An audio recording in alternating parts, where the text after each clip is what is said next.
Welcome to Getica. In this video, I'll be talking about methods mages use to gather anima into their bodies. Without further ado, let's get it going.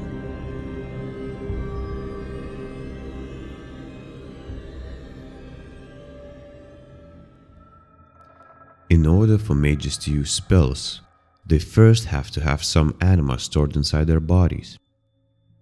Differently skilled mages can store different amounts of anima, without mana poisoning and mutations. That is why stronger mages prefer using strong potions, and initiates start with weaker potions or limit themselves with drawing anima from the surroundings only. This means that the initiates cannot cast greater spells, but also they are to a degree protected from the side effects of anima surge. Anima can be collected from the environment by several means. The simplest method is drawing anima directly from the surroundings.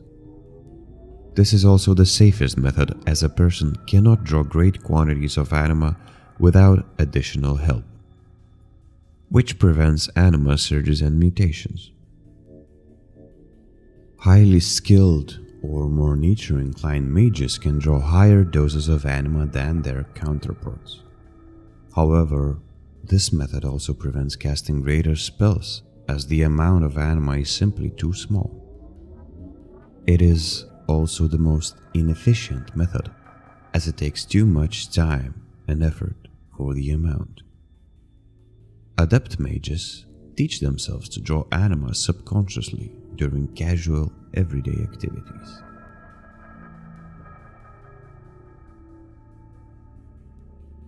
Most efficient way of collecting anima is boiling down organic matter into anima potions.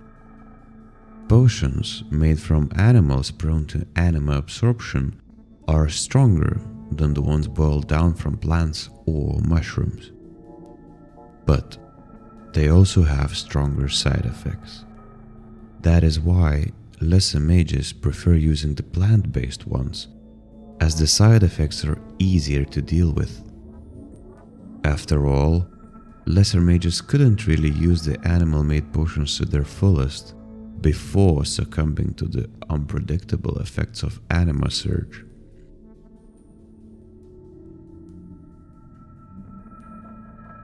Potions made from plants are easier to make because it's simply easier to gather materials, as animal-made potions require hunting and trapping knowledge, and animals that are fit for it are relatively scarce, when in turn a lesser potion can be made from any plant, at least in theory. For best results of both types of potions, you need to go to a place where two or more elements meet. So, a swamp, marsh, or jungle, for example. Anima concentration is generally greater in those kind of places.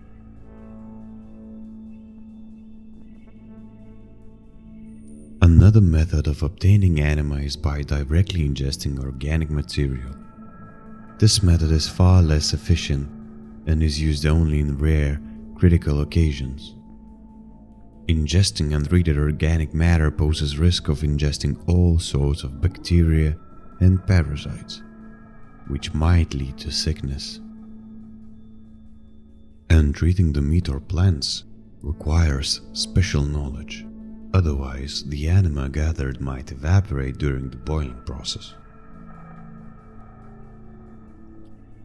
There are cases of mages devouring other dead mages in order to obtain at least some anima to survive during battles.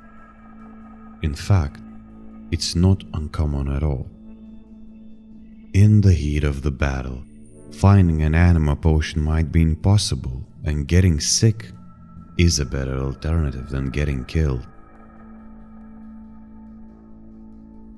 If the battle is taking place in a swamp, mages might be lucky enough to stumble upon a pixie or other anima-rich animal and devour it instead of binding into another mage. Largest concentration of anima in mage's body is the nervous system. However, blood is running it through the body. So if a mage bled profusely, then there's not much anima to gain from the meat itself. Unless you can get to the brain or nervous system which stores the largest amount, it's no use digging into the meat. Usually, there's not enough time to get to it, even though it would serve as a considerable replenishment. Another method of anima gathering that I want to talk about is the implication of tree implants. Some swamp-grown plants are known for drawing copious amount of anima from the environment. They are used for making lesser anima potions, but some mages, usually druids, use them for continuous anima supply.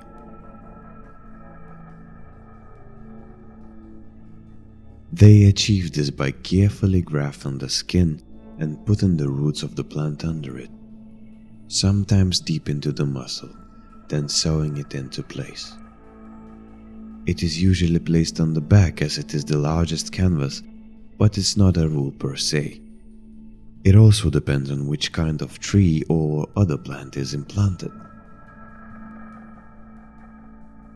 It is a painful process, but if the body doesn't reject the plant, then the mage can heal himself with the newly gained anima pool. It is important to note, however, that this method is practiced only by mages that are naturally inclined to nature magic. Otherwise, the body rejects the plant and it causes an infection. It might even be the cause of perish to someone weaker. Druids have been perfecting this art for centuries now. But it is a difficult science, as each individual case requires specific application, and the procedure might bear unexpected results. There are rumors of druids creating monsters unintentionally. Knowing all that, tree implants are sort of an exclusivity for druids, and rarely you will meet one without a tree sticking from his back. Also, druids sometimes use limb replacements. The outer shell of these replacements can be made from any material in theory. The inner part, however, is usually made from narrow tubes crafted from swamp-grown plants or veins of animals. The difference is that the plant-based ones are better at absorbing anima from the environment, and the animal-based ones are more flexible and easier to control. Not only do the artificial limbs help absorb anima from the environment, but they also are a perfect replacement for limbs that are disfigured beyond use.